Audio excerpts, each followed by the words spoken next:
नमस्कार दोस्तों, स्वागत है आप सभी का हीरो चैनल पर। आज के इस वीडियो में आप जानने वाले हैं कि बैक ऑफिस के जॉब के इंटरव्यू के लिए जाएंगे तो किस प्रकार के क्वेश्चंस पूछे जाते हैं। आप सभी जानते हैं कि बीपीओ जो है फास्टेस्ट ग्रोइंग इंडस्ट्री है इस समय, मतलब बहुत जल्दी आप उसमें आगे बढ़ जाते हैं, आपके चांसेस होते हैं ग्रोथ के। तो इसीलिए हम बीपीओ में जॉब करना चाहते हैं, चाहे वो कॉल सेंटर हो, चाहे वो बैक ऑफिस का काम हो, कुछ भी काम हो आपको मिल जाए बस। तो जब आप बीपीओ में अप्लाई करते हैं, किसी बैक ऑफिस में अप्लाई करते हैं और जॉब चाहते हैं, तो किस तरीके के इंटरव्यू क्वेश्चंस आपसे पूछे जा सकते हैं, उनकी आज बात करेंगे। लेकिन शुरुआत करने से पहले दोस्तों सब्सक्राइब कर दीजिए चैनल को अगर आपने अभी तक सब्सक्राइब नहीं किया है। दोस्तों, बैक ऑफिस का जो काम होता है ना, वो एक 12th स्टूडेंट भी कर देता है। मतलब आपको जो मिनिमम रिक्वायरमेंट होती है वो 12th की आपके पास मार्कशीट होनी चाहिए या 12th का सर्टिफिकेट होना चाहिए, उसके बाद आप इसके लिए अप्लाई कर सकते हैं। तो देखिए, जब इतना कम रिक्वायरमेंट है तो किस तरीके के क्वेश्चन पूछे जाएंगे। क्वेश्चन पूछे जाएंगे व्हाट इज बैक ऑफिस। और यकीन मानिए 12th पास आउट को नहीं पता होता है बैक ऑफिस क्या होता है, तो इसलिए मैंने काफ़ी सारे वीडियोस बनाए हुए हैं ताकि इनिशियल स्टेज पर उन्हें बैक ऑफिस के बारे में जानकारी लगे। तो बैक ऑफिस के बारे में आपको पता होना चाहिए कि बैक ऑफिस एक्चुअली होता क्या है, चाहे वो आउटसोर्स्ड हो या फिर किसी कंपनी का खुद का बैक ऑफिस हो। तो ये जानकारी आपको अच्छी खासी होनी चाहिए। वीडियो बना हुआ है, आई बटन में डाल दूंगा, तो आप वहां से पहुंच कर देख सकते हैं बैक ऑफिस होता क्या है। दूसरा दोस्तों क्वेश्चन हो सकता है कि बैक ऑफिस और फ्रंट ऑफिस में अंतर क्या है।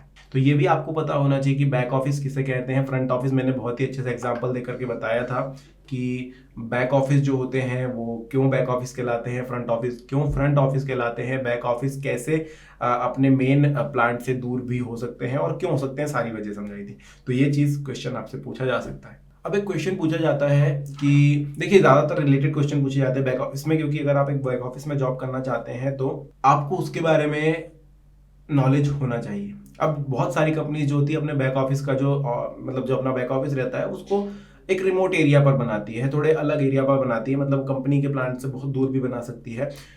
क्यों ऐसा किया जाता है, तो मैं आपको शुरुआत से बताता हूँ। सबसे पहले बैक ऑफिस वही चीज होती है जहां पर आपकी कंपनी के ऐसे काम होते हैं जो कि कस्टमर से रिलेटेड नहीं होते। मतलब पूरी लिखा पढ़ी का काम जो हो गया, रजिस्टर का रखने का जो काम हो गया, वो सारे जो कि मतलब दुकान अगर लगी हुई है तो सामने का जो हिस्सा है वो फ्रंट ऑफिस कहलाएगा और पीछे जो लिखा पढ़ी का काम चल रहा है वो बैक ऑफिस। तो वो सारे काम बैक ऑफिस में होते हैं। आजकल क्योंकि सब कुछ मतलब कंप्यूटर से हो सकता है ना, लिखा पढ़ी करने की जरूरत नहीं होती है, हर एक जो मैसेज है आगे तक पहुंचाया जा सकता है और ऐसे करके कनेक्शन मिलाया जा सकता है। तो बड़ी कंपनी जिनके ऑफिस बैक ऑफिस भी बड़े होंगे उनको जरूरत नहीं होती कि उसी जगह पर बैक ऑफिस बनाए, क्योंकि वहां पर जो है हर एक चीज का खर्चा बढ़ेगा, चाहे वो इलेक्ट्रिसिटी हो, चाहे वो लोगों के आने जाने का हो, चाहे वो ऑफिस का किराया भाड़ा या फिर जो भी उस जगह लोकेशन का पैसा उन्हें लग रहा हो। तो हर एक चीज जो है ना बहुत ज्यादा महंगी होती है, इसलिए वो लोग बैक ऑफिस को थोड़ा दूर बनाते हैं जहां पर हर एक चीज सस्ती मिल जाए। रिमोट एरिया में हर एक चीज सस्ती मिल जाती है, वहां पर रख देते हैं। डेटा ही तो ट्रांसफर करना है तो वो इंटरनेट के थ्रू हो जाता है। तो इसलिए बैक ऑफिस इसको जो है दूर बनाया जाता है ताकि कॉस्ट कटिंग काफी ज्यादा हो जाए, क्योंकि उसी स्पेस को जो कि बैक ऑफिस यहाँ पर रह करके करता, उस स्पेस को किसी और काम में यूटिलाइज किया जा सकता है और बैक ऑफिस को दूर रखा जा सकता है। तो पैसा भी बच जाता है और उस स्पेस का अच्छा खासा इस्तेमाल भी हो जाता है। इसके अलावा आपसे ये भी क्वेश्चन पूछा जा सकता है कि क्या बैक ऑफिस की ही कुछ एक्टिविटीज हैं जो कि आउटसोर्स करती हैं कंपनियां। अब बैक ऑफिस में करना ही क्या है भाई, रजिस्टर ही तो रखना है, मतलब एक पूरे लिखा पढ़ी तो रखनी है। तो कंपनीज क्या करती हैं, आउटसोर्स करती हैं। बीपीओ जो आपको पता ही है, बिजनेस प्रोसेस आउटसोर्सिंग, तो क्या करती हैं, अपना काम किसी दूसरी कंपनी के मत्थे चढ़ा देते हैं, भाई तुम्हारा हमारे लिए लिखा पढ़ी कर लो, हम तो अपना ये काम करते रहेंगे जो भी हम मैन्युफैक्चरिंग करते हैं या फिर हम सेल्स का काम करते हैं। तो क्या सिर्फ बैक ऑफिस ही आउटसोर्स किया जाता है या फिर कुछ और भी चीजें।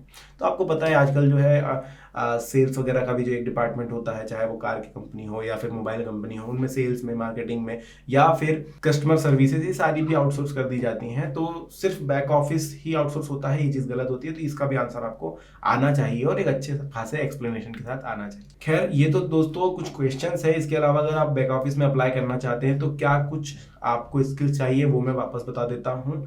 सबसे पहली चीज, आपको आपकी जो टाइपिंग है वो काफी अच्छी होनी चाहिए, क्योंकि जैसे मैं शुरुआत से कह रहा हूँ लिखा पढ़ी का काम होगा तो टाइपिंग स्पीड चाहिए होगी। अगला, आपको एमएक्स ऑफिस, एमएक्स एक्सेल का अच्छा खासा ज्ञान होना चाहिए, क्योंकि ज्यादातर जो ये लिखा पढ़ी होती है वो शीट्स में होती है और शीट्स में आपको अगर इजीली काम करना है, इफेक्टिवली काम करना है तो उसका नॉलेज अच्छा खासा होना चाहिए। एमएस एक्सेल अगर आपको आएगा तो आप 2 घंटे का काम भी आधा घंटे में कर सकते हो। और लिटरली बता रहा हूँ, एमएस एक्सेल में ये चीज़ होती है। अगला है दोस्तों, कम्युनिकेशन जो है आपकी अच्छी होनी चाहिए। देखिए, आप बोलेंगे अभी बैक ऑफिस का काम है तो फिर कम्युनिकेशन का क्या मतलब, उससे तो कुछ फर्क ही नहीं पड़ता है, हम तो वैसे भी बैक ऑफिस में काम कर रहे हैं। देखिए, कई बार ये भी होता है कि आपका ट्रांसफर कर दिया जाए बैक ऑफिस, मतलब है तो बीपीओ है तो बैक ऑफिस, आपको फ्रंट ऑफिस में भी लाया जा सकता है, सेल्स के डिपार्टमेंट में, सर्विस के डिपार्टमेंट में डाला जा सकता है। इसके अलावा जो कंपनी में जो काम कर रहे हैं लोग, उनसे आपको डायरेक्ट कम्युनिकेशन करना होता है समय समय पर। हो सकता है वीक में एक बार या फिर हर दिन का भी काम हो सकता है, क्योंकि डेटा ट्रांसफर हो रहा है, ये भी चीज़ें हो रही है। जो भी चीज़ आपके पास डेटा रखा हुआ है उसमें से उन्हें कुछ इन्फॉर्मेशन चाहिए, तो अगर आपका कम्युनिकेशन अच्छा है, आपको ईमेल लिखने अच्छे से आते हैं, तो ये कम्युनिकेशन और ज़्यादा अच्छा हो जाता है और आपके चांसेस बढ़ते हैं सीनियर लेवल पर जाने के। और आपको डेटा एनालाइजिंग भी करते आनी चाहिए, मतलब कम से कम आपको डेटा समझना तो चाहिए, क्योंकि बहुत सारी कंपनीज होती है जिनके डेटा अलग अलग अलग अलग प्रकार के चार्ट्स बने होते हैं, तो वो जितने जल्दी आप समझ जाएंगे उतने जल्दी उतने इफेक्टिवली आप काम कर पाएंगे। अगर आपको समझने में ही टाइम लग रहा है कि कैसे ये चार्ट बना हुआ है, क्यों बना हुआ है, क्यों ये सारी चीज़ें रखी जा रही है, तो आप उतने इफेक्टिवली काम नहीं कर पाते।